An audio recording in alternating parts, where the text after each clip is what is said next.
First, if you need to roll out more squares, make sure you put your clay on the placemat between two slots. Start in the middle, roll forward, go back to the middle, roll back, and flip it over. Flipping the clay over helps it roll out more evenly and quickly. So I'm almost done. I only have to do one more. Keep flipping it. Once you have it all the way rolled out, you'll know it's rolled out all the way because you can press as hard as you want and it won't change anymore. So then you'll take your square. So I think your class is using these. Some of the classes are using green, some of the classes are using white. So whichever square your class is using, you put it on the clay, and then you take a clay tool and cut it out. Now, some of us have all 6, some of us need to roll out more squares. Once you have all 6 squares rolled out, you're ready to put them together. So we have talked about at AGI before, slipping and scoring. It is very important that you slip and score. If you put your box together, it may stay while it's wet, but once the water dries, if you didn't slip and score, it'll fall apart. So make sure you slip and score. Start with the square that has your name on it. Put it down, and then you're going to make little lines to score. I'm not cutting all the way through. I'm just making little lines. The bottom one's going to be attached to 4 sides, so I'm going to make little tiny lines on 4 sides.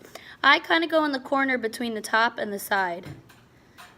So that's going to attach to all 4 sides, so I'll do 4. The side is going to have 2 sides attached in the bottom, but the lid's going to come off and on, gentlemen, over there. So make sure you score only 3 sides. So 1, 2, 3. Scoring is just making little lines, like keeping score in a game. Then you're ready for slip. Slip is that clay glue, that really wet clay. So you just get some of that clay glue, put it on. What happens is the slip goes into the lines on that side and the lines on this side, and it joins the 2 together. Once you've joined the 2 together, it's really floppy. So make sure, instead of doing the opposite side, make sure you go around the corner. So I'll go ahead and do the next one. Again, I'm going to score 3 sides. 1, 2, 3. I'm going to put slip this time on the side and on the bottom. Stick it together.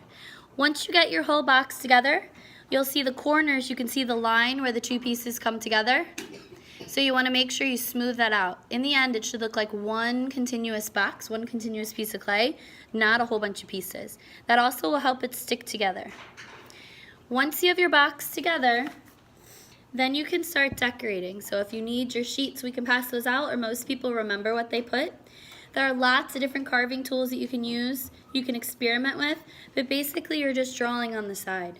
Remember to use the whole side for your decoration, not just tiny little things. So you can add a background, you can add a border or a frame, or you can just make it really big, whatever you're putting on there. There are loop tools, so a wire loop that you can use to carve some clay away. You can use the pencils in your bin if you wanted, if that's easier to draw. It's up to you. So here's a finished example. So you can see I carved on different sides. I'll hold it up for you guys too in a minute. Okay. Nobody should be doing their lid today. Nobody should do their lid today. Lids will do last. The lid, you have to cut something out and you have to add something on. So this one, I cut out parts of the peace sign and I added on the circle. So that way it's ready to go. If you have time, you can try adding bumpers. They're just extra clay on the bottom that fit inside to help it fit nicely onto the box. But again, nobody should be doing their lid today because the lids, we don't want them to dry and collapse in. At the end of class, whether you have squares or whether you have your box, you really want to make sure that you got a wet paper towel and wrap it around it. So let me get a wet paper towel. We don't want to run into the problem of things drying out. So really make sure you got a wet paper towel, wrap it up, and then we'll put it on the table trays and wrap it with plastic.